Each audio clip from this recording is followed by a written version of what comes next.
गुरुग्राम के मानेसर में आज एक बार फिर किसानों ने हुंकार भरी और एक महापंचायत का आयोजन किया, जिसमें जिला प्रशासन की तरफ से किसानों को सीएम से मुलाकात कराने का भरोसा दिया गया, जिसके बाद यह महापंचायत खत्म हुई। गुरुग्राम के मानेसर पंचगांव चौक पर एक बार फिर किसानों ने पंचायत का आयोजन किया।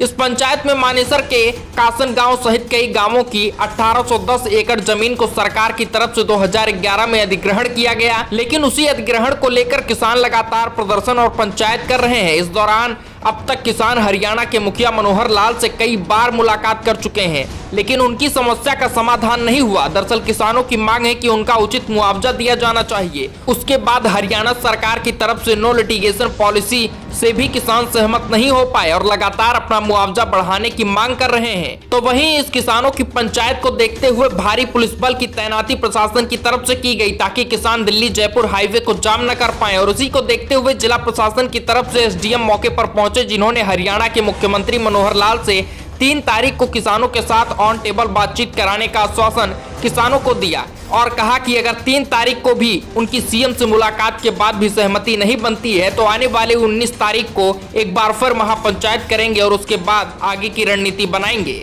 देखो, ये किसानों का धरना जारी है। ये 1810 एकड़ की जो कासन की जमीन एक्वायर हुई थी, पहले भी इनकी मीटिंग हुई है, तो इन्होंने सीएम साहब से मिलने का समय मांगा, तो इनको आश्वासन दे दिया कि 3 तारीख को मीटिंग करवाते हैं। देखिए, सबसे बड़ा मुद्दा ये है कि ये 1810 एकड़ जो ज़मीन है, इस ज़मीन की कीमत मार्केट में 10 करोड़ रुपए से ऊपर है।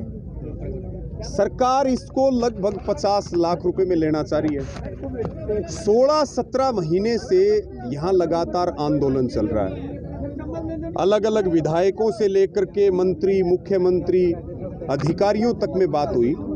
और आप ये देखिए कि जो सरकार इसी बीच में नो लिटिगेशन पॉलिसी लेकर के आई, उसके तहत सरकार कह रही है कि 1000 मीटर का जो प्लाट है वो 1 एकड़ पे दे रही है और उसकी कीमत 1 करोड़ 75 लाख रुपए ले रही है। आपने किसान की ज़मीन को सस्ते में लूट लिया। जितनी किसान को ज़मीन की कीमत नहीं मिली, उसके बदले आप उसको जो है 1000 मीटर के प्लॉट में उसको समेटना चाह रहे हैं। ये भूमि अधिग्रहण की पॉलिसी है कि 10% ज़मीन आपको छोड़नी पड़ेगी, लेकिन सरकार उद्योगपतियों के दबाव में वो लगातार बेशकीमती ज़मीन को लूट रही है।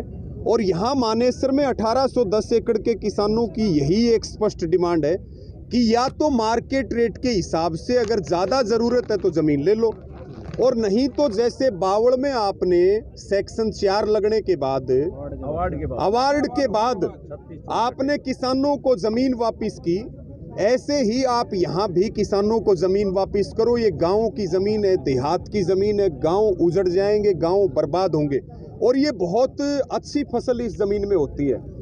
तो ये बड़ा मुद्दा है, लेकिन बार बार प्रोटेस्ट करने के बाद भी, बार बार कड़े कदम उठाने के बाद भी सरकार इनकी बात नहीं सुन रही। आज फिर 27 अक्टूबर को एक मीटिंग यहाँ पंचायत हुई है और इसमें अधिकारियों ने ये कहा है कि भाई 3 नवंबर को सीएम से मीटिंग करवा देंगे। केस ऐसा है जी, हम सीएम साहब से 5 मीटिंग कर चुके हैं 22-25 जून के बाद, और जब भी मीटिंग हुई तो सीएम साहब ने ये कहा बस ज़मीन सस्ती मिल रही है, हरियाणा का कर्जा उतारूंगा। क्योंकि हमने ये भी कहा था, हमने सीएम साहब से ये भी कहा था जी आपने 3664 एकड़ अवार्ड के बाद छोड़ दिए बावड़ में, और जब हम 7 जुलाई को मिले हमारा अवार्ड नहीं हुआ था, 16/8 को हुआ था। तो ये ज़मीन भी छोड़ दी जाए, क्योंकि हमारी ज़मीन सारी जा चुकी है। कासन गांव की 52 थी, ये 52,000 बीघा थी, लेकिन उसमें ये 1800 बची थी, इसको भी ले रहे हैं। लेकिन उस बात को नहीं, कुछ नेता लोग और ऐसे थे जो साथ तो उन्होंने दिया नहीं। ये कहते सस्ती ज़मीन कहीं 11, आज का रेट 12 करोड़ का है। ये जब करते हैं ऑक्शन तो 25 करोड़ में बेचते हैं। शिकोपुर गांव जो हमारे नज़दीक लगता हुआ है, वो बिल्कुल ही उनकी ज़मीन 80 करोड़ में 1 एकड़ के हिसाब से बिकी है। 11-12 तो पहले बिकती रही, लेकिन ये ज़मीन सबसे उपजाऊ है, मीठा पानी है, इसमें ही गांव बसाएंगे। ज़मीन जहां सरकार ने इंडस्ट्री लगानी है या और कुछ करना है तो ज़मीन वहां ली जाए जहां उपज नहीं होती हो, पानी परेशान हो। सरकार पानी तो कहीं भी ले जा सकती है, जैसे KMP साथ से नू में गया है। तो यही है, पेच यहीं फंसा हुआ है। कुछ लोग हमारे नेता लोग, एमएलए लोग और कुछ लालच में फंस गए और उन्होंने इन लोगों को बहका दिया।